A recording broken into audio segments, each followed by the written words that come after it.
fiquei pensando o que de fato falar nessa tarde, porque são tantos temas interessantes dentro das neurociências, mas eu escolhi um tema que com certeza tem a ver com todos nós. Porque às vezes você escolhe falar o que a neurociência fala do desenvolvimento infantil, ou de qualquer outro aspecto, mas nem sempre é interessante para todos. Então eu escolhi algo que com certeza tem a ver com todos nós. Ok? Aí eu escolhi um capítulo do livro para falar só sobre esse capítulo para vocês, porque eu acredito que ele seja bem interessante. Os médicos de plantão, por favor, me ajudem, tá? Então vamos lá. Eu vou fazer umas perguntas e vocês vão me respondendo, tá? Deixa eu ver se está funcionando aqui. Para onde eu aponto? Aí para frente? Não. Ele está ligado. Ah, agora foi. Agora foi. Ontem eu estava lá com os meninos e as meninas, como eu disse para vocês, com os adolescentes, e eles me perguntaram o que as neurociências fazem, né? Bem, as neurociências existem para tornar a existência humana mais significativa. Os nossos estudos são a partir de uma perspectiva biológica, mas sempre pensando o quanto que a forma que o nosso cérebro está estruturado e também o jeito que ele funciona tem um impacto sobre os nossos comportamentos, sobre os nossos sentimentos. Sem dúvida nenhuma, o nosso cérebro está no comando do nosso organismo e nós sabemos também hoje, algo já patente para ciências, que até mesmo os nossos genes estão a serviço do ambiente. É isso que a gente fala hoje. Então, muito do que somos, até geneticamente, pode ser modificado de acordo com os impactos que recebemos. A ideia de que os genes estão a serviço do ambiente é algo que nós já sabemos há muito tempo. Como, por exemplo, um exemplo muito clássico disso tudo é a nossa altura, não é? Algumas pessoas nasceram geneticamente para serem mais altas, mas por conta, por exemplo, de uma subnutrição, não cresce, não é pediatra? Então você olha assim, talvez o menino geneticamente teria a possibilidade de ser mais alto, mas por conta destas questões que perturbaram o desenvolvimento, ele não atingiu a estatura máxima possível. Então o que é isso? Genes a serviço do meio, não é? Para outras questões também a gente vê assim. Quando nós falamos de algumas vulnerabilidades, vou falar de uma delas que talvez isso você ainda não tenha escutado. Uma vez, que eu vou dar o exemplo para ficar mais fácil de entender. Uma vez eu recebi no consultório uma senhora que tinha por volta de 60 anos de idade. O cardiologista dela achava que ela estava com depressão por conta do comportamento que havia mudado, e agora aquela senhora não tinha muita vontade de sair de casa, ficava mais tempo no sofá, não queria muito ir ao aniversário ou outras comemorações da família. E ele disse assim, puxa, vou chamá-la de Dona Maria, para ficar fácil, tá? Ah, a Dona Maria está provavelmente com depressão, mandou para que ela fosse avaliada. Estou lá conversando com a Dona Maria, e aí eu perguntei algo para ela. Falei assim, Dona Maria, a senhora tem problema cardíaco?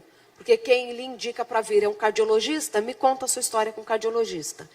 Ela falou assim, sim, eu tenho um problema cardíaco e por conta desse problema, eu fiz uma cirurgia. Me acendeu a luz para a próxima pergunta, e eu pergunto para a Dona Maria assim, passou por cirurgia? Passou. Então, o que a senhora tem sentido de mudança no seu comportamento, até mesmo as suas mudanças emocionais, foram antes ou depois da cirurgia? E ela me diz assim, não é, Fia, que foi depois da cirurgia? Eu acho que eu fiquei com tanto medo de morrer no procedimento, que isso me abalou. E hoje eu mudei meu comportamento. E aí eu peço para a Dona Maria ir fazer alguns testes de Alzheimer. Porque uma anestesia ela pode disparar o Alzheimer, a gente não sabe por quê. Mas para aqueles vulneráveis, uma anestesia pode ser o estímulo disparador, tá? Dos sintomas. Não fica com medo de anestesia, não. Isso é para quem é vulnerável, principalmente nos casos de Alzheimer precoce. Aí eu perguntei para ela, né, no meio dessa investigação, antes de ir para os testes, se na família dela tinham pessoas que tinham problema com esquecimento, Alzheimer, e ela falou, minha mãe teve Alzheimer muito cedo e todas as minhas tias. Aí, de fato, para mim fica muito evidente que poderia ser um Alzheimer. Ela vai fazer os testes e a indicação era de Alzheimer, sim. Por que eu falo isso? porque ela tinha uma vulnerabilidade genética e um estímulo do meio, que foi a anestesia, desencadeou o quadro. Entenderam a ideia? Combinado até aí? Nesse sentido, falei um pouquinho ontem para os meninos do abuso de drogas, não simplesmente por uma questão genética, mas esse usar uma substância que é tão perturbadora do sistema nervoso central, na adolescência pode trazer consequências para o resto da vida, porque este cérebro está passando pela sua última reorganização, e nesta reorganização, se ele sofrer qualquer perturbação, você pode ter uma última conformação cerebral desviada do original, do planejado para aquele cérebro, tá bom? Então, agora eu vou falar de algo. Eu vou fazer umas perguntas e vocês vão conversando comigo, tá? Falem comigo, tá? Durante o nosso tempo aqui. Eu adoro dar aula, porque se vocês deixarem, só eu falo. Sou daquela que toma o microfone. Você anda agressivo? Não sei se aqui fala assim, mas em São Paulo a gente fala assim, que anda mordendo parede. Não olha para mim que eu grito. Aí alguém chega e fala assim, você fala bom dia por quê? Né? Já passou por isso? Então, tem uma solução para isso, talvez para o seu caso. Vai dormir. Já entenderam do que eu vou falar hoje? Gente, posso descer um degrau? Posso? Será que eu dou conta? Vai ficar, fica melhor para mim. Eu não vou cair, prometo. Eu vou andar, mas não vou cair, pelo menos eu acho. Sendo agressivo, talvez o que esteja acontecendo com você é privação de sono. E falar de sono nessa hora é cruel, né? Eu vou falar de sono, mas não pode dormir. Eu vou falar da importância do sono, mas é para ficar acordada. Tá bom? Então, talvez você precise dormir. E eu vou mostrar o que a neurociências tem dito nesse assunto, sobre este assunto, tá? Tão sério. Ontem eu falei um pouquinho disso com os meninos também. E aí eu vou falar um pouco sobre como é o padrão de sono nos adolescentes. Não me deixa esquecer? Porque isso vai ajudar vocês pais em alguns aspectos. Estou aí orientando uma tese de mestrado sobre privação de sono e agressividade na adolescência, que é bem interessante. Essa é uma imagem cerebral. Aqui é como se a gente... um corte sagital do cérebro, tá? De norte a sul, então você corta aqui no meio e separa os dois hemisférios. E aí a gente está vendo ele assim, a bandinha de lado. Entenderam a ideia? Vamos lá. A amígdala está bem aqui. Só reforçando, a amígdala é cerebral, garganta é tonsilas palatinas, tá bom? Então, toda vez que eu falar de amígdala, eu estou falando da amígdala, a única que agora, que ainda mantém o nome, que é a amígdala, que é cerebral, ok? Da garganta perdeu a nomenclatura, ficou só o cérebro chamando, essa estrutura cerebral chamando a amígdala. A amígdala, para aqueles que não sabem ainda, a amígdala ela está envolvida com os nossos comportamentos emocionais mais exuberantes. Como, por exemplo, luta e fuga se um cachorro vem te morder. Para você ter a capacidade de pular um muro de 2 metros de altura com arame farpado em cima, você só consegue fazer isso porque a amígdala te impulsionou para fazer. Ou se você parou para lutar com um cachorro que você sabia que não dava conta, mas teve coragem de parar e lutar porque a amígdala estava super funcionante e te deu esse impulso. É a estrutura da impulsividade. Quando viu, já fez? Sabe o que o adolescente fala? Ai, quando eu vi, eu já tinha feito. Não queria, mas quando eu vi, já tinha acontecido. Isso acontece de fato na adolescência e muito em nós também. Então, quando você está em privação de sono, essa imagem é para te mostrar isso. Nós conseguimos perceber que a amígdala, na privação de sono, fica super estimulada. Começa a entender? Porque ela fica super estimulada, consequentemente, ela não se submete ao controle do córtex pré-frontal. Córtex pré-frontal eu vou falar depois.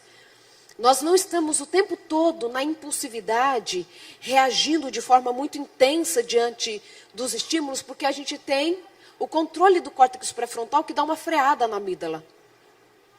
Porque se deixasse só para a amígdala, a gente não ia nunca levar desaforo para casa. Entenderam a ideia? Alguém fechou a gente no trânsito, a gente ia brigar com a pessoa no trânsito, e ninguém briga com ninguém no trânsito aqui. Porque o trânsito de Manaus é uma maravilha. que eu já percebi algumas vezes que é muito bom, mas Jesus sempre manda anjos bons para dirigir para mim em Manaus. Obrigada, Senhor. É sempre gente educada. Tem um pavor de trânsito violento. E aí, por exemplo, por que o adolescente ele é mais impulsivo? Porque a amígdala do adolescente, ela está naturalmente superativada por conta da idade. Então ele é mais impulsivo para as coisas. Tem o seu lado bem positivo de ser assim, porque se não fosse a impulsividade da adolescência, nós não faríamos nada significativo também, não é? A incluir casar. Não estou falando que casamento é ruim, não. O meu é maravilhoso. Mas se você fosse parar para pensar... Agora estou falando do ponto de vista científico, tá? Não estou falando sobre a luz da Bíblia, Deus fez casamento para a gente. Estou entrando nessa questão. Mas pensar em ficar com alguém para o resto da vida, dividir as suas coisas, tal. Mesmo as pessoas com aquelas características, aqueles defeitinhos lá, que você, se fosse mais velho, não teria casado com fulano. Você só casa porque a amígdala te dá o impulso para se arriscar. O risco tem a ver com a amígdala. Colocar-se em situações complicadas, arriscadas, tem a ver com a amígdala. É por isso que o abuso de drogas ainda é mais frequente na adolescência, porque é a fase que procura a novidade, mas também o risco, o prazer pelo risco, ok? Quando você está em privação de sono, a amígdala fica superestimulada. E na superestimulação você sai mordendo parede. Já viram uma criança que não dormiu direito? Como que uma criança é com sono? Como que é uma criança com sono? Chata. O que mais é uma criança com sono? Grita, irritada. É tão nítido, né? A minha filha, toda a minha família é fofa. Mas a minha filha é fofa. Pensa numa menina que eu até já brinquei com ela, que eu vou deixar ela ser governadora da Flórida, de tão simpática que é a menina. Cumprimenta todo mundo. Chega para um, nossa, eu gostei do seu cabelo. Nossa, que olho bonito. É bem assim a minha filha. Que perfume gostoso. Mas não deixa ela com sono, não. Esses dias ela estava com sono e eu falei assim, filha, você não pode pular no sofá da tia. Eu também não posso fazer mais nada da minha vida. Assim, 3 anos. Eu quase falei assim, vai crescer primeiro, menina. Mas por quê? Privação de sono. Ela estava com sono, aí tudo chora. Você acha que você não é chata? Ou você não é agressivo, chato, quando está em privação de sono? Não é assim. Pergunta para quem está em volta de você. Então, se você anda agressivo, vai dormir. Acha que as pessoas só lhe prejudicam? Ai, fulano não me cumprimentou porque... ela não gosta de mim, passou, fui conversar com fulaninho e me deixou ali no canto. Ai, as pessoas só olham para mim e veem defeito em mim. Se você tem esse sentimento, eu tenho um conselho para você. Vai dormir. É tão interessante o que a gente vê nesse sentido. Eu adoro esse estudo, adoro. E eu quero que você acompanhe comigo como é o protocolo, tá? Como foi o protocolo dessa pesquisa. É assim, foi um grupo, precisou decorar um conjunto de palavras, tá? Uma lista de palavras. Dentre essas palavras existiam aquelas neutras, positivas e negativas, ok? E o grupo todo tinha que decorar essas palavras. Decoraram as palavras, 24 horas depois, eles tinham que falar essas palavras de cor para provar que elas haviam memorizado essas palavras. Quando esse grupo é chamado 24 horas depois, de fato, todo mundo tinha decorado as palavras, ok? Então, já que eles tinham colocado todo mundo no mesmo padrão de memória, aí começa, de fato, o experimento. Metade deste grupo, que está representado em verde, dormiu às 8 horas noturnas necessárias, e o outro grupo ficou em privação de sono, não pôde dormir à noite, ok? E aí, então, 24 horas depois... que um grupo tinha dormido e o outro grupo não tinha dormido, eles foram chamados novamente para dizer as palavras que eles já haviam memorizado. Quando a gente vai olhar na quantidade total de palavras que lembravam ou não lembravam, ficou evidente que o grupo que havia dormido lembrava de mais palavras do que o grupo em privação de sono. A diferença entre eles foi significativa de 40%. Mostrando que o grupo em privação de sono sofreu o quê? Um prejuízo de memória, ok? Por conta de uma noite sem dormir. Mas já que eles haviam esquecido as palavras, foi se ver então quais eram as palavras, se existia uma diferença entre as palavras que eles lembravam ou não. Lembram que eram 3 grupos de palavras? Neutras, positivas e negativas? Ok. Quando vai se olhar, o que eles haviam mais esquecido eram as palavras positivas. Neles havia uma tendência de lembrar mais das palavras negativas. Tinham esquecido as palavras dos 3 grupos de palavras, mas as palavras que eles mais esqueceram foram as palavras positivas da lista. Qual a conclusão que você chega junto comigo? Que a gente precisa dormir. A privação de sono te faz olhar a vida de uma forma mais negativa. Então, você tem a tendência de esquecer as coisas positivas. Olha que coisa interessante. Olha que coisa interessante. Aí a mulher fica reclamando, ou o homem fica reclamando que lá no trabalho só lembra das coisas negativas, e talvez isso passe um pouco pela privação de sono. Vou abrir um parênteses bem grandão agora. Você fala assim, puxa vida, isso é com experimento com pessoas em privação de sono de 24 horas. Não dormiram nenhuma única hora à noite. Esses experimentos foram feitos nesta intensidade de privação, somente para pegarmos os resultados mais acurados, né? Quanto mais intenso, mais fácil de ver a diferença entre os grupos. Mais discrepantes são os resultados. Só que nós percebemos já estes efeitos da privação de sono quando alguém fica 19 horas acordado apenas. Quando a gente pensa em 19 horas acordado, significa que a pessoa dormiu quantas horas à noite? 5 horas. Então, quem dorme só 5 horas na noite, já tem a tendência de apresentar essas características. E cá entre nós, a gente anda dormindo pouco ou não anda? Quantas vezes a gente vai deitar meia-noite e levantar 5 da manhã? Acontece ou não acontece? Não acontece? Então, vocês já apresentam esses sintomas. Já abro aqui também mais uma questão sobre a quantidade de horas de sono que são necessárias para cada um de nós. Já comecei a dar dica disso. Quantas horas vocês acham que a gente tem que dormir? Pensando em nós, jovens adultos, tá? É diferente na criança e é diferente no idoso.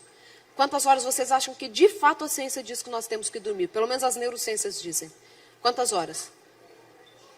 6? Quem acha que é 6? Quem acha que é 7? Quem acha que é 8? Olha que povo estudioso, gente, que lindo, são 8 horas. Aí as pessoas falam assim, porque algum tempo atrás, lá na década de 80, um grupo de pesquisadores sobre o sono lançou que nós não precisamos dormir tanto. É tanto que tem político famoso que já falou até isso na televisão, que a gente não precisa das 8 horas da noite, 2 horas e meia já seria o suficiente, porque teríamos completado 3 ciclos do sono. Né, que é o sono REM e não REM. Então, com 2 horas e meia por aí, você já teria completado 3 ciclos, e isso já era o suficiente para a restauração, não somente da energia, mas para que o cérebro conseguisse realizar todas as atividades que são necessárias à noite. Mas muitos estudos mostram que não é assim. A começar pelo estudo da Universidade de Tóquio, foi até publicado na revista Nature, que é uma das revistas médicas mais importantes do mundo. E lá eles dizem que eles queriam saber de fato essa questão das 8 horas, né? O que acontece de fato. Um dos motivos da necessidade das 8 horas é porque, durante as horas do sono, o líquido encefalorraquidiano aumenta o seu volume no cérebro em até 60%. E este aumento é necessário para fazer a faxina do cérebro, as células que morrem, precisam ser retiradas, também a reparação celular, consertar ali o que estragou, né? Lidar com o estresse oxidativo. Para que tudo isso aconteça da forma que tem que acontecer, nós precisamos, em média, 8 horas por noite de sono. Hoje, um dos grandes desafios mundiais é enfrentar as consequências da privação de sono. Sabiam disso? Meninas, a privação de sono em nós nos deixa mais vulneráveis ao câncer de mama. Nos homens, ao câncer de próstata. Existem muitos estudos indicando essa vulnerabilidade que se apresenta para aqueles que estão em privação de sono. Ok? Mas se você talvez anda agressivo, claro, podem ser, ou achando que as pessoas lhe prejudicam, pode ser consequência de qualquer outro fator, mas presta atenção se você anda dormindo ou não. Quando nós estamos falando para o mundo corporativo, esta é uma dica das neurociências para grandes executivos, para não tomarem nenhuma decisão importante no dia seguinte, se tiver uma noite de sono perturbada. Essa é uma dica. Então, é uma dica que eu também te dou. Se você tem uma decisão muito importante para tomar no outro dia, ou uma reunião importante e tal, durma direito. Faça questão disso. E se não dormiu direito, e se há possibilidade, adie aquela decisão, aquela conversa. Ok? Porque a gente sabe quanto prejudica. E isso prejudica, deixa eu ver se eu coloquei uma... você anda esquecido? Anda esquecido? Quando a gente, assim, vem reclamar comigo pela própria memória. Doutora, você tem algum remédio, algum segredo para a memória? Claro que essa perda de memória, ela pode ser decorrente de muitos fatores, mas nós temos visto muito uma perda de memória em pessoas que estão em privação de sono. Então, por isso que a gente fala, está esquecido? Vai dormir. Porque quando nós estamos em privação de sono, e essa imagem é para mostrar, aqui o hipocampo, né? Agora é uma imagem de frente, a gente fez um corte assim no cérebro, separando a parte da frente da de trás, para mostrar um pouquinho só o hipocampo aqui. Quando você está em privação de sono, você tem uma diminuição da ativação do hipocampo. Aqui, ó, quando você vê a atividade do hipocampo, você percebe que quem dormiu está numa atividade normal e quem não dormiu, esse hipocampo está hipoativo. O hipocampo está envolvido com consolidação e evocação de memória. Por isso que quando eu falo que alguém que passou, por que, por exemplo, quem tem Alzheimer tem maior facilidade para lembrar do que aconteceu lá na infância do que o que comeu na hora do almoço? Porque ele já está com o seu hipocampo comprometido. A memória, ela não fica armazenada no hipocampo. O hipocampo, ele está envolvido com consolidação de memória. Então, para a formação de novas memórias, o hipocampo é indispensável. E para a evocação de muitas memórias também. Porém, muito mais na consolidação de memória. Então, alguém que está com Alzheimer, que já está com o seu hipocampo comprometido, ele tem uma maior facilidade de lembrar das coisas da infância, porque estão lá formadas, do que o que ele comeu no almoço, porque ele está com dificuldade para formar novas memórias, por conta desse hipocampo que já está comprometido. Em quem está em privação de sono, o hipocampo tem uma dificuldade para reagir ao estímulo e para te fazer lembrar de uma informação super importante. Alguém já teve essa sensação? Alguém fica lento, às vezes, com raciocínio, porque não dormiu direito? Uma coisa que é tão óbvia, você esquece e tem que voltar para fazer de novo, sua memória de trabalho fica prejudicada, além de você ficar mais lento, né?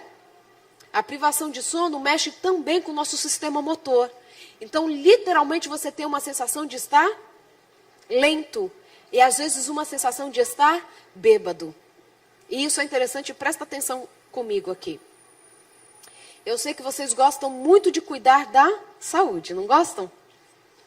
Aí algumas pessoas falam assim, olha, nunca bebi nada de álcool. Não bebo nada de álcool, porque eu cuido da saúde.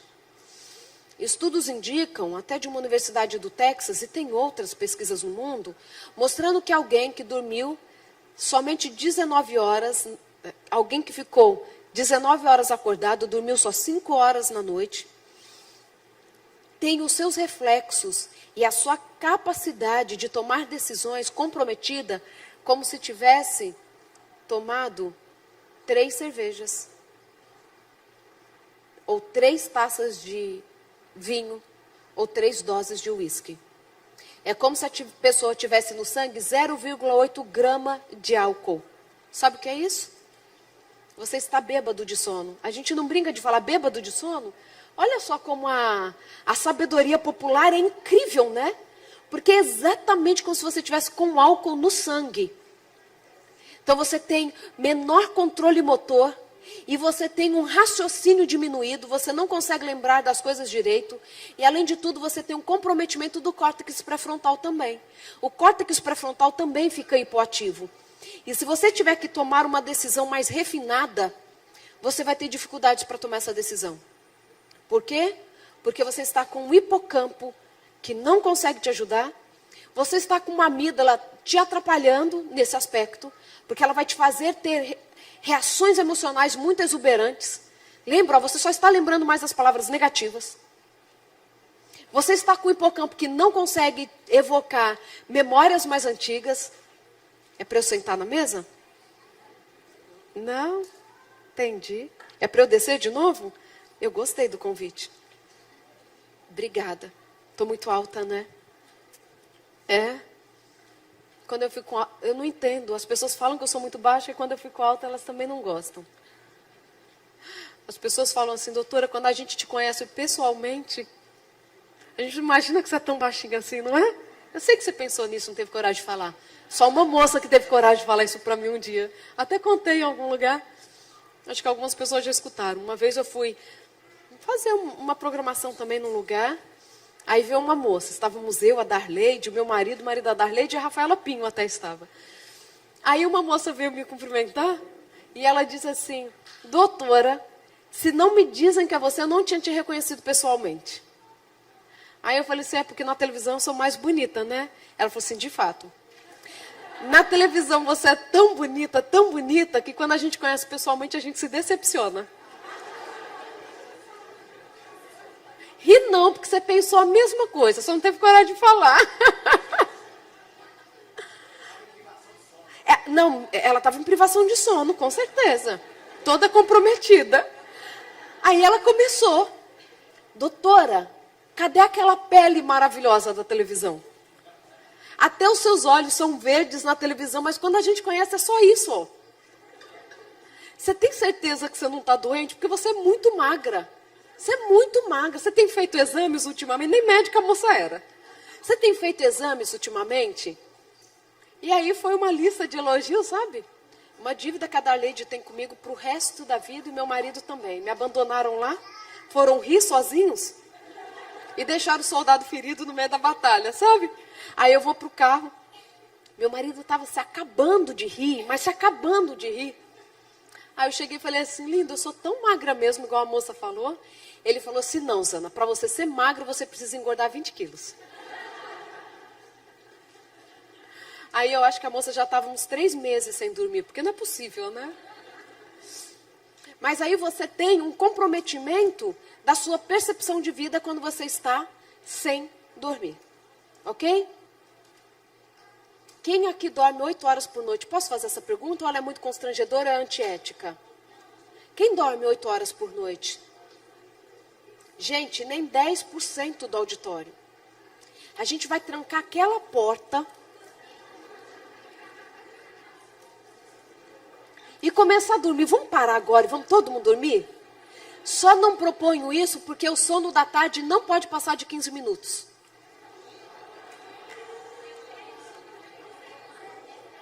Mais do que 15 minutos, que é a sesta, né, que as pessoas falam, já é prejudicial para o organismo.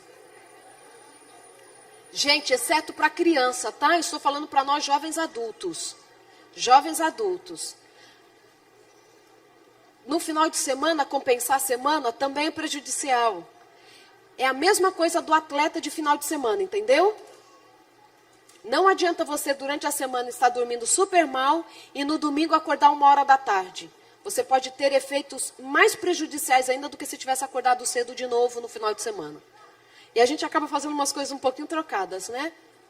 Então, se você... Sim, pode falar, querida. Sim.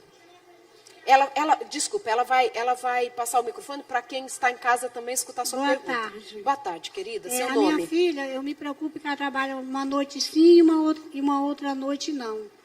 Então, a dormida dela é bem pouca. Às vezes ela fica muito irritada. Tem vezes que ela passa o dia todo dormindo, mas não recompensa então, né? O que nós falamos sobre trabalhadores noturnos é que ele só pode ficar nessa rotina por poucos anos. Mexi na ferida de alguém aí, na dificuldade de alguém? Trabalhador noturno não poderia trabalhar por muitos anos assim. Claro que para quem trabalha à noite, é importante dar uma compensada durante o dia. Só que a maioria não consegue compensar como de fato deveria, né? Ninguém durante o dia que trabalha à noite dorme 8 horas. Dorme? Não dorme.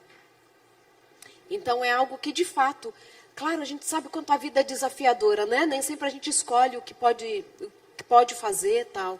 Mas a nossa recomendação é essa, que pelo menos por um período volte a trabalhar no horário diurno e que tenha as noites para dormir. Mais alguma pergunta nesse sentido? Que a gente pode ir abrindo, tá? Se tiver uma pergunta, alguma coisa, pode falar, ok? Mais uma pergunta para vocês. Você não consegue arranjar um namorado? Tem alguém aqui na luta da solidão? Não precisa levantar a mão. Depois vem falar comigo, assim. Doutora? Oi. Só uma pergunta ainda relativa. Trabalhar noturno, mas não todos os dias, intercalado, faz o mesmo efeito de trabalhar Você à noite? está em privação de sono. Claro que não tão intensa quanto quem trabalha todas as noites. Mas mesmo assim você está em prejuízo. Eu falo, quem está trabalhando, mesmo que de forma alternada. O ideal seria dormir todas as noites. E qual é o prejuízo? Vocês querem que o sábado seja o Dia Mundial da Alegria ou a gente pode estragar esse momento? Você pode ter diferentes prejuízos. Como, por exemplo, eu acho que em algum momento eu falo disso, em um slide, mas já vou adiantar. O hormônio do dia é o cortisol, certo? O da noite é melatonina. São 2 hormônios que também trabalham como neurotransmissores. O cortisol, ele está envolvido com a nossa tonicidade muscular, é o que faz a gente sair da cama, é o que dá energia para o dia, ok? A melatonina é o hormônio da noite. É ela quem dá aquele friozinho no corpo, aquela sonolência que nos leva para a cama, certo? Um hormônio nunca está elevado enquanto o outro está elevado. A melatonina, por exemplo, ela não nos dá só o sono, mas ela ajuda na reparação celular. Então, vamos juntando as informações. No final do dia, é para cortisol já diminuir. O cortisol, ele é cíclico, né?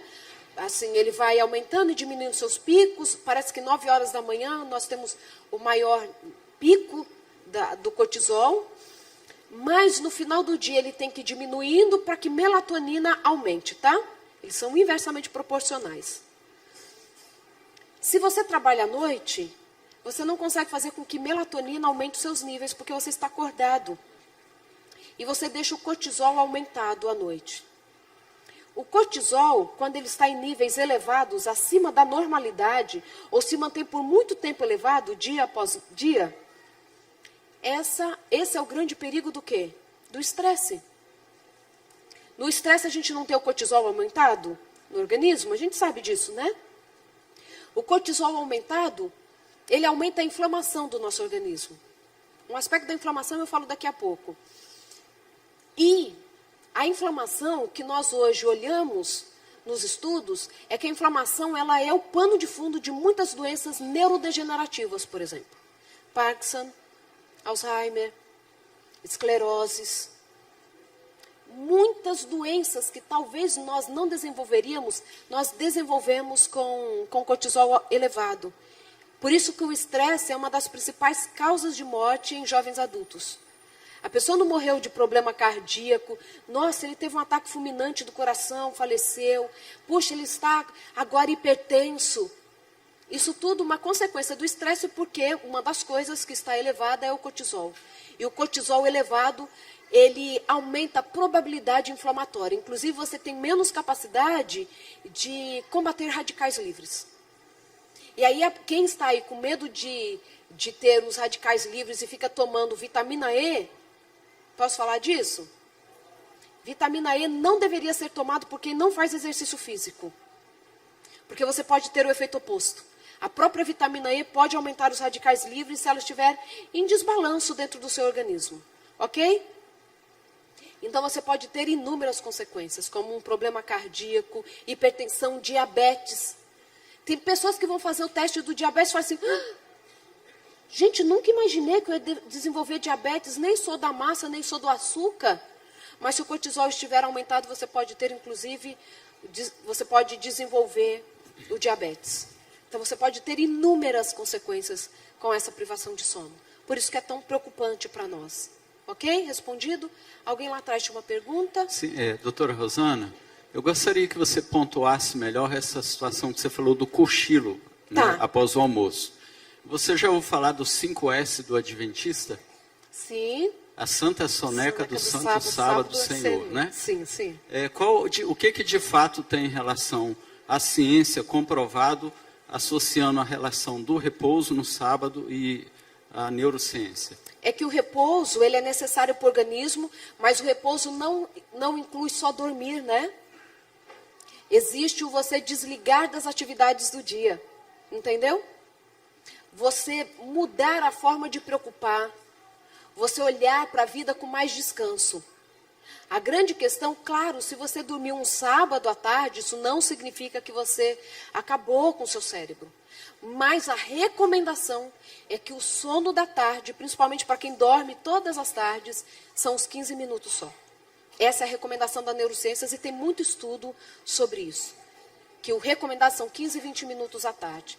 Um sono mais prolongado é reservado para o período da noite, ok?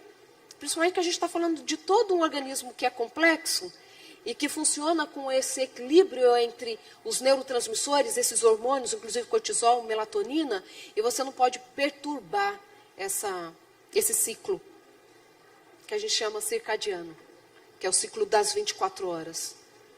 Alguém mais tinha levantado as mãos? Boa tarde. Boa tarde.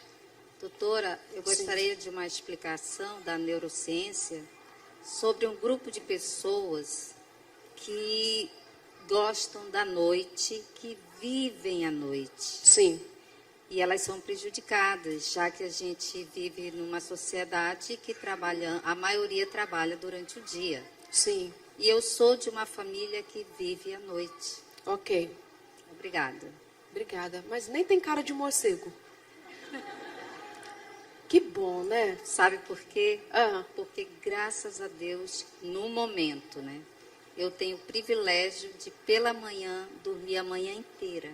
Olha só.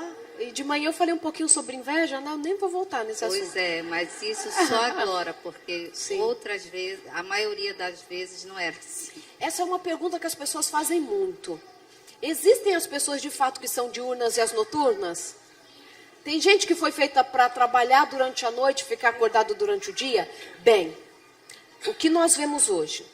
A pergunta crucial para saber se você é vespertino ou se você... Para que horário que você foi feito que você é mais desperto? Existe uma pergunta que te ajuda a saber isso. Como era o seu sono na infância? Desde que você nasceu. Para você falar que você é mais noturno, você tem que, desde a infância, ter dificuldade para dormir à noite. E à noite você fica super desperto. E durante o dia você tem o seu ritmo todo diminuído, você está mais lento. Claro que isso não serve para quem é de uma família que já não dorme direito e a criança fica em privação de sono, ok? Mas essa questão, a minha família toda funciona melhor à noite, confunde um pouco, que pode ser genético, de vocês de fato terem uma melhor atividade, uma melhor performance durante as horas da noite, ou se isso for um hábito familiar. Entendeu? Porque existe sim aquelas pessoas, mas são a minoria, que foram feitos para trabalhar à noite, para ter as suas melhores ideias durante as horas noturnas, e durante o dia elas estão mais lentas. É exceção. A maioria de nós está programada para dormir à noite, nas horas escuras, ok? Então essa é uma pergunta aí crucial para você que talvez tenha dúvida, tá? Boa tarde, doutora. Boa tarde. A gente que é mãe tem dificuldade com o bebê à noite, né? E chegou uma pergunta aqui, se deixar um bebê novinho chorando, assim, para dormir no quarto, assim, a gente está junto, deixar ele chorar para ver se ele dorme, ele produz alguma substância que faz com que ele fique, de certa forma, dopado até dormir, produz algo que vá deixá-lo bem para dormir? E se ele dorme porque está chorando, isso faz mal? Ai, a correto? culpa materna, né? Porque chega uma hora que você tem que deixar a criança lá, porque senão ninguém dorme e a criança nunca entra no ciclo, né? A criança, ela nasce, muitas vezes ela nasce com um ciclo meio confuso. Então, ela precisa entrar no ritmo do sono. Claro que a gente sempre orienta a fazer a higiene do sono. Eu explico um pouco disso no livro, que a igreja tem um livro, vocês vão comprar da igreja o livro, tá bom? Você faz uma higiene do sono com a criança, que é super simples de fazer. É a recomendação não só da Sociedade Brasileira do Sono, mas é um consenso mundial. Que existem alguns passos, por exemplo, para adulto que não consegue dormir direito. Eu vou chegar na sua resposta, tá?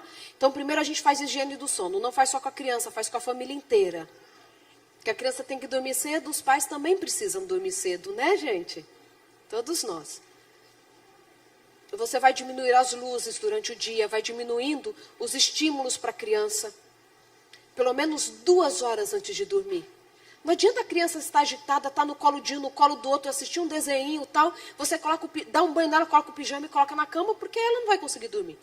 Então, ela tem que entrar no ritmo do sono, da rotina dela, e tranquilizando, o barulho da casa diminuindo, mais ou menos 2 horas antes de dormir. Ok? Por incrível que pareça, o banho na hora de dormir não pode ser banho quente.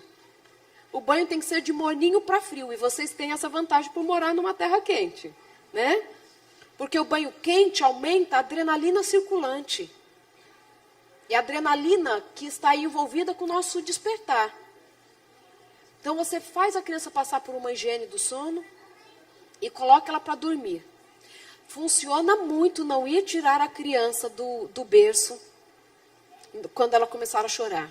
Que talvez ela chore ali um tempinho e depois ela cai no sono. Porque, na verdade, ela está muito acostumada com estímulo e reforço, né? Ela sabe que chorou, alguém vem buscá-la. Quando ela perceber que não vem buscar, ela dorme. Claro que o melhor seria que se o adulto fique ali no quarto até que ela adormeça. Mas ela já dormir na cama, que ela vai passar a noite inteira. Porque para a criança também é muito estranho dormir no colo da mãe ou dormir na cama dos pais e quando ela acorda, ela está no quarto dela. Se a gente às vezes acorda num lugar estranho, até a gente perceber a gente está estranho, não é? Não dá uma sensação ruim? Para a criança também. Se ela é um pouco maior, já explica para ela. A mamãe ou o papai, vamos ficar aqui com você, até você pegar no sono e depois nós vamos para o nosso quarto. Sempre avisar para a criança. Claro que um estresse, em alguns aspectos seria bom que a criança não passasse, mas um estresse desse, ele é importante para que ela entre no ritmo certo do sono. Para que ela não tenha outras consequências, ok? Claro que cada caso, um vai ser mais intenso do que o outro, tal, mas na maioria das vezes, se não funciona de outra forma, não é crueldade, mas a criança precisa saber que é na caminha dela que ela vai dormir. Criança não dorme com os pais, né? Isso precisa ser uma exceção, ok? Um dia eu estava dando palestra assim para várias pessoas. A Angelina tinha acabado de fazer 2 aninhos, estava em Roraima, Boa Vista. Quem estava lá é testemunha. A Angelina estava sentada assim no final, desenhando. Aí alguém perguntou, criança pode dormir com os pais? Aí eu só respondi assim, criança tem que dormir na cama dela. Aí a Angelina só levantou a mão e falou assim, é saudável. É saudável dormir na cama. Você até criança sabe que criança tem que dormir no quarto dela. Claro. Gente, cada caso o seu caso. Às vezes você está muito cansado. Você tem 4 filhos. Os caçulas são gêmeos. Que Deus abençoe esse lar. Orações redobradas pela família Moisés. Toda semana devia sair da arca o nome de alguém da família Moisés. Mas ainda bem que quando a gente é jovem, a gente consegue, né? Se você não dava conta não, Nara. Existem as exceções, tá? Mas ela passar por um pouco de estresse para ela dormir, o resultado é benéfico. Além de tudo, criança tem que aprender a passar pela frustração. Até para o amadurecimento cerebral. Se não cresce o adulto, que as suas necessidades básicas, ou nem tão básicas assim, precisam ser supridas na hora que quer, do jeito que quer. E aí, córtex pré-frontal não se desenvolve o suficiente, amadurece o suficiente para saber que a gente não tem o que quer na hora que quer, ok? Mais ou menos isso, porque é muito complexo falar disso, né? Diz, querido. Doutora, qual o melhor horário que você pode começar a dormir? 6 horas, 7 horas, 8 horas, Essa é uma 9 pergunta, horas, né? 10 horas. Porque muito tempo a gente falou assim, olha, os hormônios, tudo que precisa ser produzido, se produz das 9 à meia-noite. Alguém já escutou isso? Já escutaram? Isso a gente não consegue comprovar na neurociências. O importante é dormir nas horas escuras. É isso que a gente fala. Então, o ideal é que você esteja dormindo na parte escura do dia. Ok?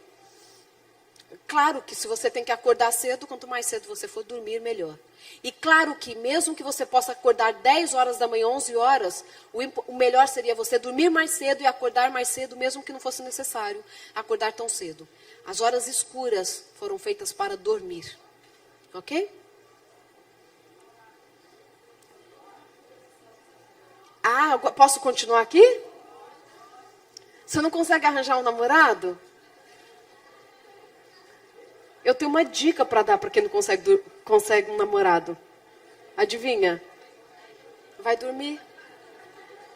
É tão interessante. Quando a gente fala do sono da beleza, a gente usa esse termo, né? De fato, dormir deixa a gente mais bonito. E não só bonito quanto a gente acha, mas as pessoas também acham a gente mais bonito, mesmo sem saber se a gente dormiu ou não. Foi feito um estudo.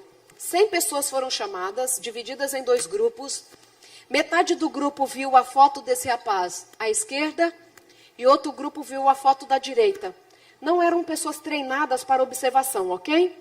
E elas tinham que responder 3 perguntas e dar uma nota de 0 a 100 para o quanto que esse rapaz parecia cansado, saudável e atrativo. Essas eram as 3 perguntas. Dê uma nota de 0 a 100. Ele tem aparência de cansado? Tem que dar uma nota de 0 a 100. Saudável? Bonito, atraente? Em qual das 2 fotos vocês acham que ele está mais bonito? É que assim a distância não está tão clara para vocês, né? A primeira ele está mais bonito? De fato. Nessa foto da esquerda, ele dormiu à noite. E na da direita, ele estava em privação de sono. E aí, quando as pessoas tiveram que dar para ele notas, a primeira pergunta é assim, quanto que ele parece cansado? O verdinho sempre vai representar quem dormiu, tá? E o vermelho é a privação de sono. As pessoas diziam assim, não, ele não está com cara de cansado, ele está com cara de descansado. Porém, o outro grupo, ao olhar essa foto, dizia assim, ele tem uma aparência de muito cansado. E de saudável? Que disseram assim, ele tem uma aparência bem saudável. Quando o outro grupo olhou para a foto em privação de sono, não, ele tem uma aparência de doente. Para beleza, quanto que esse rapaz parece ser atrativo para você? Quão atrativo ele é para você? Metade, quando essa foto foi apresentada, ele tendo dormido, as pessoas disseram assim, puxa, ele é bem bonitão. Agora, quando ele estava em privação de sono, não deixo minha filha casar de jeito nenhum. Entenderam a ideia? Isso com apenas uma noite de privação de sono. Olha como o conceito de cansaço saudável ou saúde e de beleza alterou significativamente para o mesmo rapaz, tendo passado apenas uma noite em privação de sono. Então, querido, a sua esposa não está acabada depois que casou. Ela precisa dormir. Entendeu? Então, quando a gente fala... E é tão interessante, por que a gente fala disso? Você fala assim, puxa, o que isso tem a ver com várias coisas? Por que a gente gosta de gente bonita? Por que a gente gosta de gente bonita? Porque a gente gosta de olhar gente bonita. Gosta ou não gosta? Mesmo nós mulheres adoramos olhar uma mulher bonita. Gostamos ou não gostamos? Por quê? A controvérsia, só as invejosas não gostam, mas eu gosto de olhar mulher bonita, eu acho bonito.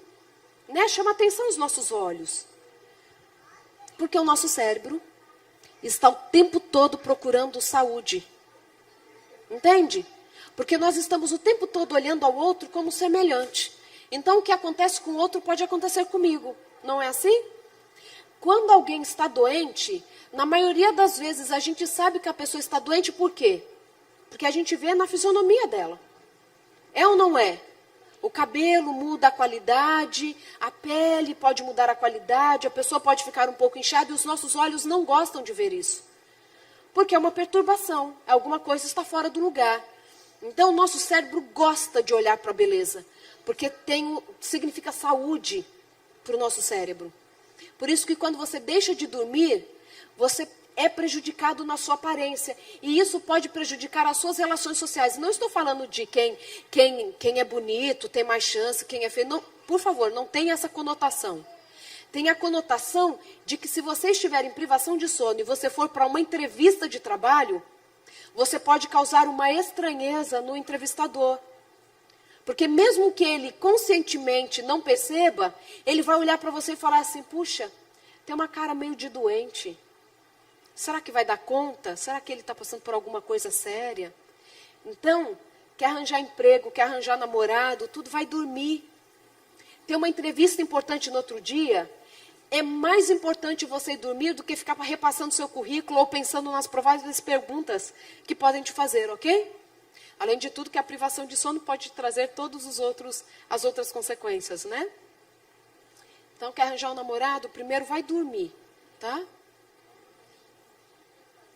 Agora é o ponto principal. Quer emagrecer? Não, eu também não. Se eu emagrecer mais... Não, eu dei uma engordadinha boa, estou tão feliz, engordei 6 quilos. Não vem olhando para mim e falando assim, nossa, então que caveira que era. Já é crueldade. Sério, agora estou com 43 quilos, estou super feliz. Pesava 37 quilos. 37. Já com 37 anos eu pesava 37 quilos. Aí depois não quer que a mocinha olhe para mim e acha que eu estou doente, né? Você quer emagrecer? Vai dormir. Vou repetir aquilo que eu falei, olha. Cortisol, melatonina, segue todo um ciclo. E aí quando a gente não dorme, só complementando, nós aumentamos o cortisol. Cortisol, ele vai afetar o funcionamento do nosso cérebro, vai mexer com o nosso humor. É tanto que quando a gente olha para pessoas depressivas ou ansiosas, ou outros transtornos emocionais, para a maioria tem um distúrbio do sono. Ok? Ou é dormir demais ou dormir pouco. Acontece uma perturbação do sono na maioria dos transtornos. Por isso que a gente fala que alguém que está com algum transtorno emocional precisa cuidar das horas do sono. Nem para dormir muito e nem para dormir pouco. Os estudos indicam, estudos de longevidade e de expectativa de vida, indicam que pessoas que dormem pouco ou dormem muito vivem menos. Então o problema não é só dormir pouco, também dormir muito, tá? Dormir 9, 10 horas para um adulto também pode ser prejudicial. Ok? Além disso tudo, a gente sabe que quando um transtorno emocional está para se instalar, você já começa a perceber uma perturbação no sono. E quando você não dorme, o cortisol tem o fantástico poder de acumular gordura abdominal. Que vai envolvendo as vísceras. Sabe aquela gordura aqui, ó, nessa região que a gente tanto ama ter gordura? Você em privação de sono pode aumentar a gordura abdominal. Aí você escuta algumas... Nossa, assim fica melhor, né, gente? Eu esqueço. Aí algumas pessoas, elas falam assim, puxa vida, eu estou numa correria tão grande que eu não tenho tempo nem para comer. E mesmo assim estou engordando, eu não sei por que eu estou engordando. Aí as pessoas até brincam, eu sei que não está comendo à noite, deve que estar aí assaltando a geladeira, e não fala pra gente que está assaltando a geladeira. Mas pode acontecer sim, é muito comum, num estresse, numa rotina intensa, a pessoa engordar mesmo que não tenha alterado seus hábitos alimentares, porque o cortisol aumenta a gordura abdominal. Pode aumentar a gordura abdominal. Então, quer emagrecer? Começa a colocar o seu sono em ordem, porque isso pode te ajudar muito. Você pode me dizer assim, doutora, eu durmo só 3, 4 horas por noite e já acordo super alerta, satisfeito. Você pode ter a sensação física que foi o suficiente, mas para o seu organismo não foi, ok? Poucas as pessoas que precisam dormir menos horas do que as 8 horas. Ok? 6 horas ainda são consideradas horas insuficientes para a reparação do nosso organismo. Claro que isso não serve para crianças, costumo falar, um bebê tem que dormir em média 12 horas por noite. Idosos a partir dos 60, 65 anos de idade já começam a diminuir o sono, e com essa diminuição ele pode dormir umas 6 horas por noite. Não que esse seja o ideal, mas é o que acontece nessa fase da vida, ok? Então a gente já considera normal, por ser uma característica já dessas idades. E a nossa preocupação é essa, que quando a gente olha para a população mundial, 30 a 50% das pessoas têm algum distúrbio do sono, que pode ser decorrente de pernas inquietas, bruxismo, apneia, mesmo uma insônia decorrente de uma ansiedade, uma depressão, muitos dos problemas. Eu lembro até que uma vez uma mulher me procurou, disse assim: doutor, eu preciso conversar com você, o meu marido está com uma ideação suicida. Ela estava desesperada, o marido havia saído de casa e dizendo que não ia voltar, que ele não aguentava mais viver. Imagina o desespero que essa mulher ficou dentro de casa. Ele volta, havia desistido do plano de morte. E como eu fui, coincidência ou não, eu fui para um trabalho perto da cidade que eles moravam, eles sabiam que eu estava lá, foram para lá me encontrar no hotel. E aí eu comecei a conversar com eles para tentar entender o que estava acontecendo. No meio da conversa, aquele homem simplesmente fechou o olho e dormiu. Eu falei assim: gente, eu já sabia que eu não era tão boa para falar, mas a ponto de alguém que veio pedir ajuda dormir na minha frente, a coisa está mais grave do que eu imaginava comigo, né? E aí ele simplesmente apagou falando comigo, junto com a esposa, assim. No que ele deu uma brechinha, a esposa foi falar, ele dormiu, sentado. Chega e cruzou o bracinho assim, eu falei assim: vai ter educação em outro lugar, né? Claro que aquilo me fez pensar numa coisa, e eu já perguntei para ela, estava muito evidente. Eu falei assim: ele tem esses sonos assim? Ela falou assim: doutor, o tempo todo. Às vezes está dirigindo, quando eu olho, ele dá aquela piscada, eu tenho que segurar o volante. Ela falou assim: fico super preocupada. Eu falei assim: ele ronca para dormir? Ela falou assim: ronca? O trator fica com inveja. Ela falou assim: ele ronca demais. Eu falei assim: então ele precisa fazer uma polissonografia. Ela: mas eu falei assim: tem tudo a ver. Enfim, eu falei assim: talvez ele tenha uma apneia. Mulher, presta atenção se o marido do seu lado está roncando, tá? Se ele dá aquela roncada e dá aquela paradinha respiratória, ele pode ter apneia. Se você tiver 20 para mais apneias, que são essas interrupções respiratórias curtinhas, numa hora, 20 por hora, já é considerado um caso grave, ok? Encaminho, então, ele para fazer uma polissonografia. E quando ele faz a polissonografia, eu tenho até as imagens, eu esqueci de trazer. Eles me mandaram o resultado, e claro, tinha um médico acompanhando eles.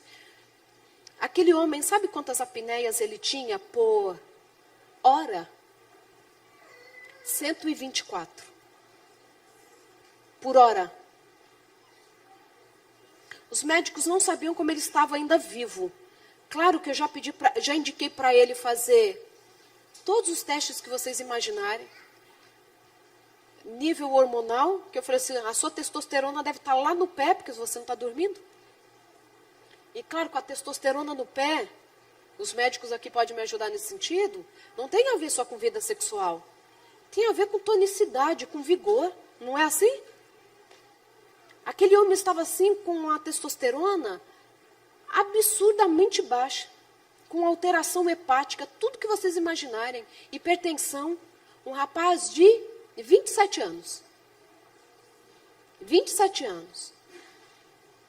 Teve que fazer uma cirurgia muito grande para tentar mudar. Ele teve que mudar muita coisa no próprio rosto, né? Mexeu com mandíbula, tudo, para tentar corrigir essa apneia tão grave, gravíssima, na verdade, né? De fato, a gente não sabe como ele sobreviveu. Porque você, em privação de sono, com uma perturbação dessa, você pode, inclusive, ter uma ideação suicida. E para aquele rapaz era muito estranho. Porque ele falava assim: eu não tenho motivo para ser assim, eu nunca fui depressivo. Eu falei assim: e agora assim, é uma angústia tão grande Quem não dorme à noite fica com uma angústia. A gente fica com uma sensação ruim quando não dorme, não é? Quem tem bebezinho aí, ó, que passa a noite sem dormir direito, a sensação até que o coração está o tempo todo acelerado, né? Aquela angústia, aquela coisa assim ruim. Por quê? Porque está em privação de sono. Então, prestem atenção. Para aqueles que tiverem essa possibilidade, vão fazer uma polissonografia. Porque a polissonografia vai estudar como é o seu sono. Ele nem tinha sono REM, que é o sono mais profundo, onde muitas atividades acontecem por serem essenciais. Ele não tinha mais nem sono REM. Estava ali, ó, querendo morrer. Havia engordado 20 quilos, assim, em pouco tempo. Principalmente por conta da privação de sono. Então, a gente tem que olhar.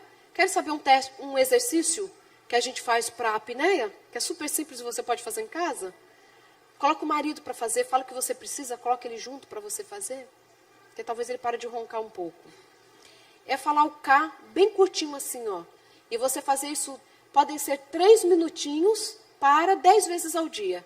Então, você vai fazer assim, K, K, K, K, K, K. Sabe, entenderam? Não ficou bonito, mas é isso. Isso pode ajudar um pouco para a apneia. Claro que não é o suficiente, mas é uma das manobras que nós fazemos para quem sofre com a apneia do sono e precisa aí melhorar a sua qualidade. Ok? Alguma pergunta nesse sentido? Posso passar? Não, não? Então vou andar. Claro que a gente sabe que a gente dorme, né? Porque é necessário, aqui é aquele estudo que eu falo para vocês, quem não dorme tem a sua atenção prejudicada e parece que ela então tomou, ó, indivíduos que não dormem há 19 horas, ou seja, você dormiu 5 horas à noite lá no final do dia, entenderam? Então já está 19 horas acordado.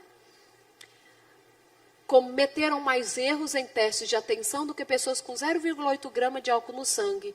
Quantidade equivalente a 4 copos de cerveja, 3 copos de vinho ou 3 copos de uísque.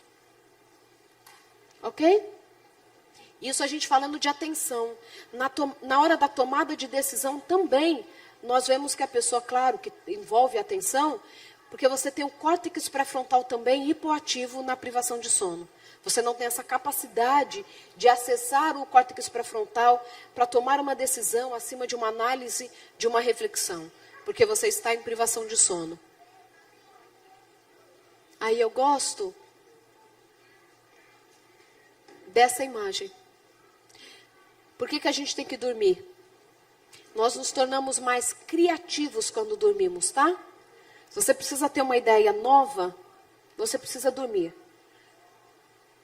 O sono nos ajuda a tornar mais criativos, nos torna mais capazes de resolver problemas, controla o nosso peso e ajuda nas nossas relações sociais. Além disso, eu gosto disso daqui. A privação de sono deixa o nosso sistema imunológico sensível, fragilizado. Porque o cortisol está todo nesse sistema, tá?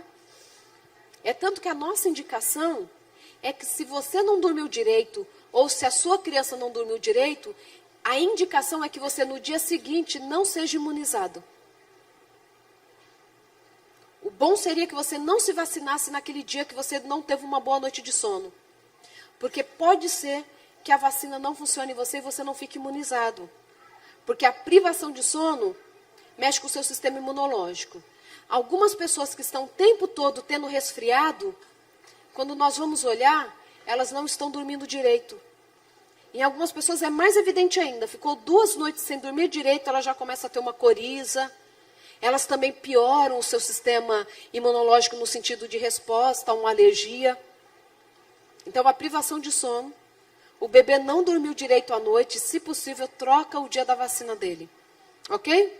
Aí a gente escuta um monte de coisa, tomou a vacina, fez mal, tomou a vacina e não foi imunizado. Claro que podem ser outros fatores, mas também pode ser em decorrência de uma privação de sono.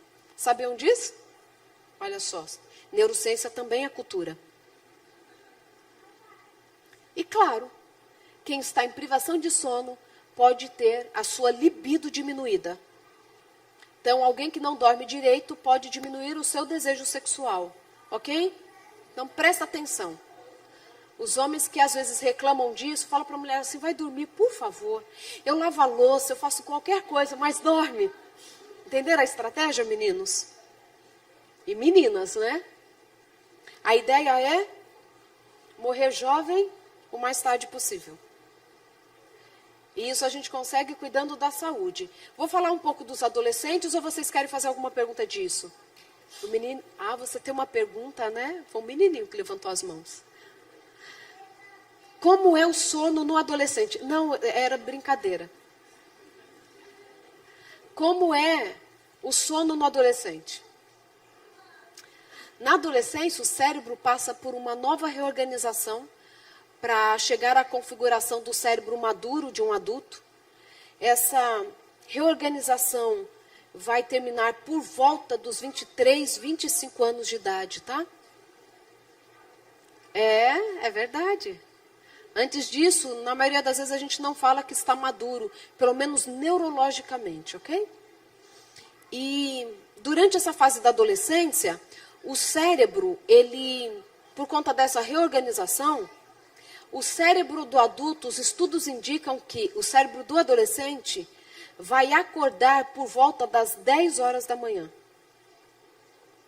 Antes disso, é como se eles estivessem em privação de sono. Os meninos estudam pela manhã, né? Concluo isso, aí você fala. Então, quando a gente faz esses testes em adolescentes, pela manhã, é como se eles estivessem bêbados antes das 10 horas da manhã. A gente fala que a maioria, o cérebro vai acordar por volta das 10 horas da manhã. Alguns cérebros de adolescente acordam por volta do meio-dia e alguns 2 horas da tarde. E eu falo que alguns nem acordam. Então, o adolescente pensa então no nosso cenário atual.